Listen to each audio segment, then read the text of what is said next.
Mandar alimentos no siempre es conveniente. No sé si recordaréis aquella anécdota que se explicó el año pasado a raíz del 20º aniversario de la catástrofe nuclear de Chernobyl. Cuando explotó la central nuclear en Ucrania, se desprendió una nube radioactiva, subió a la atmósfera, se mezcló y los vientos impulsaron a esta nube, la estancaron algunas semanas encima del cielo de Alemania. Las lluvias que caían sobre Alemania, atravesaban esta nube radioactiva, contaminaban las hierbas que regaban.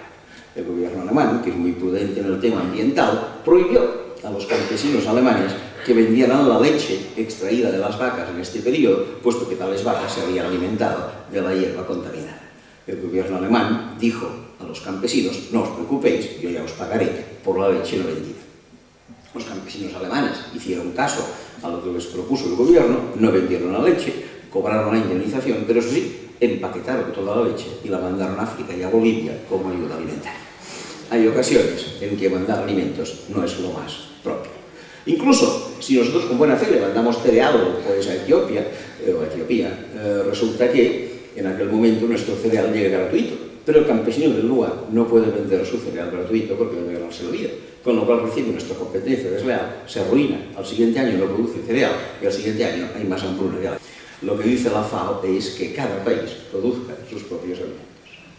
Bien, pero para que cada país produzca sus propios alimentos hace falta tener capacidad. Esto es lo que se ha llamado soberanía alimentaria. Precisamente ayer comentamos con Didier, que creo que hablará esta tarde o mañana, que en Mali, en su país, se celebró hace escasos meses una conferencia mundial sobre la soberanía alimentaria. Y lo primero que se dijo en esta conferencia era algo muy importante, que si estos países querían cubrir sus necesidades de alimentación, tenían que abandonar aquellas producciones que hacen a nuestro servicio y dedicarse a las producciones que les sirven a su servicio.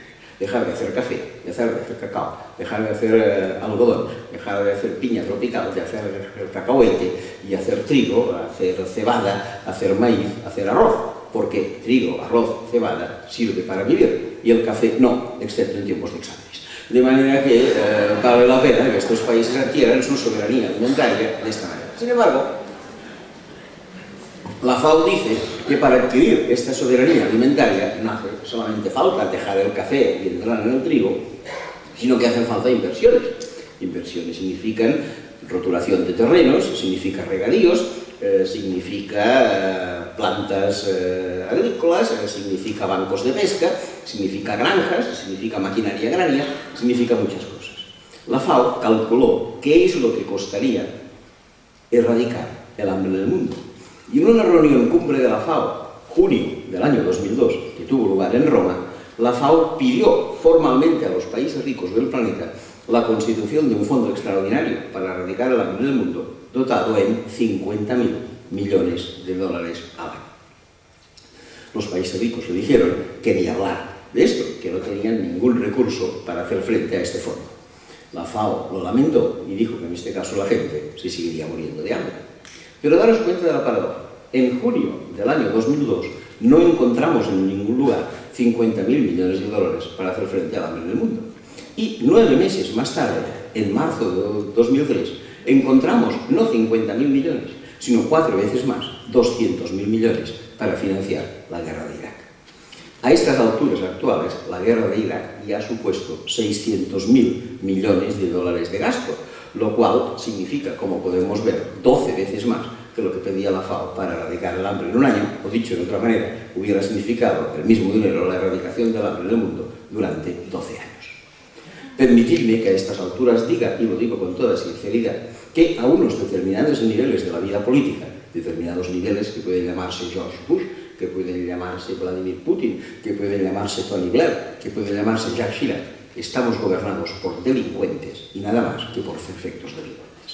Esta es un poco la verdad.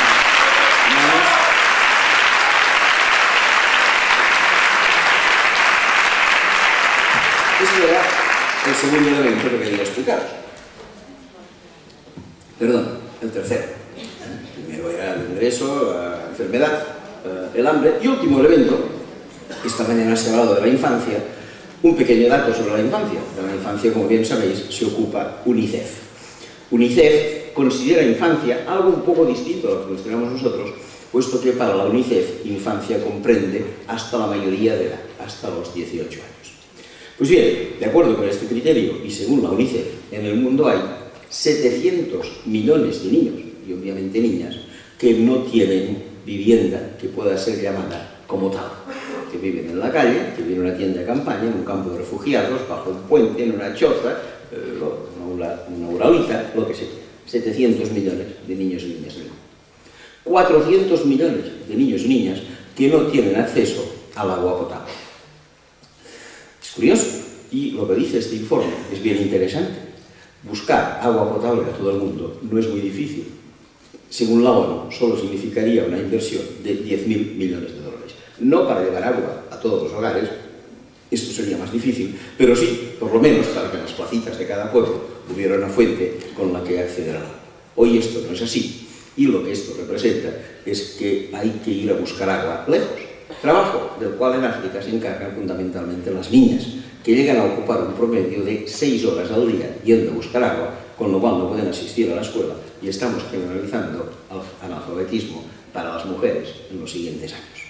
10.000 millones de dólares, a daros cuenta, es una 60ª parte de lo que se habría gastado en la guerra de Irak. Con una sola inversión, una 60ª parte de la guerra de Irak, hubiéramos, según la ONU, accedido al agua potable a todo el mundo. Por tanto, ya veis que este mundo está bastante mal. Pero no os desconsoléis, estará peor. ¿Qué significa que estará peor? Significa que si las cosas no cambian, y aquí estamos para cambiarlas, las cosas van cambiando cada vez a peor. Mirad, en mis tiempos de facultad, y por tanto os estoy hablando de la más pura prehistoria, se me decía que el 20% más rico de la población mundial, en términos de ingresos, era 30 veces más rico que el 20% más pobre. Dicho de otra manera, que una persona que viviera en Canadá ingresaba como 30 bolivianos. Pero esto era en los años 60. En los años 80, el canadiense ya no ingresaba como 30, sino como 60 bolivianos. En los años 90 ya ingresaba como 80 bolivianos. Y ahora, y da los informes de Naciones Unidas, ya ingresa como 103 bolivianos. Por tanto, las diferencias van aumentando día a día y nuestra misión es intentar cambiar. Esto era el segundo punto de lo que le voy a decir. Por tanto, el mundo está enfermo. Pero siempre que está enfermo, para poder cambiar la situación del enfermo, hay que hacer lo que los médicos llaman un diagnóstico. Y esto es lo que tendría que ser la tercera parte, que tendrá que ser más cortita, de mi intervención. Hemos visto primero que del mundo casi no sabemos nada, segundo que parece que está bastante mal,